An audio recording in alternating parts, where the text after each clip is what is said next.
Бүгін балдардың бәріне онлайн сабақ болып, керім болды, әйтеуір қырғын жұмыс бітірдім ғой, қызымды қасыма алып алып.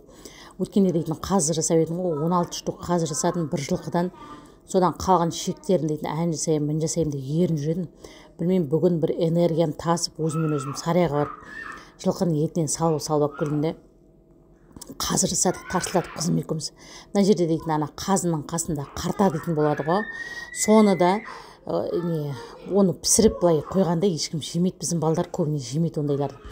Оларға қазы болмаса мынандай қарта деген жемейді. Содан кейін бардық та қызымыз екеуміз ішіне ет, бір май, бір ет, бір май қылып, в общем, өркеш бар ғой, соны уақтап турадым да. Содан кейін барып ішіне бір ет, бір май салып, өстіп керім қылып әйтеуір бір колбаса қылып шығарып жібердік. Сонымен дейтін бұйырса бір қыстан шығатын болармыз. Қазы да бар, шүкір, ет те бар, Аллаға шүкір, қарта да бар.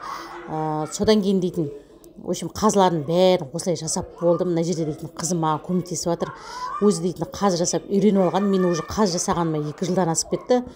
Постоянно осылай жілік алған сайын осылай қазы жасаймын. Осы да біздер өзіміз бір жылқыны түгел сойып алдық. Содан дейтін барлығы 22 штук қазы шықты вообще.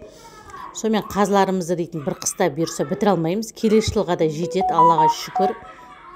Енді айтайын дегенім, жылқының еті дейтін өте дәмді болды.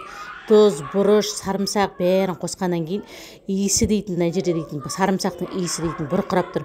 Мына жерде әлі жасайтын шектерім бар. Қазір дейтін ет жеткізе алмай жатырмын. Ішіне қазір сарайға барамын да қайтадан тағы да ет алып келіп, қалған шектерімді бәрін түгел осылай қазы жасап тастаймын, қыздар. Қазы жасау менің хоббиім, өте жақсы көремін. Ет тұздағанды, қазы айналдырғанды өте жақсы көремін. Видео ұнаса, міне көрдіңіздер ме?